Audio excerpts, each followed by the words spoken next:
yapmış olduğum bu sushi kutusunu böyle yapmış olduğum şeyi sushi paketlerini açıyoruz. Her gün bir tane açacağız. Bugün bunu açıyoruz. Ve sonraki günlerde bunları açacağız. Bunları ben bir hafta sonu böyle yapmıştım birkaç tane. Şimdi ilk önce birincisini açıyoruz. Şimdi. Evet. Şu şekilde açtık. Ve içine boşaltıyorum. Böyle. Bakalım. Şimdi ilk önce neler var buna bakalım.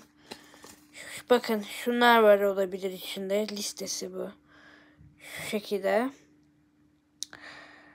Güzel bir liste. Ve bakalım ne kazanmışız.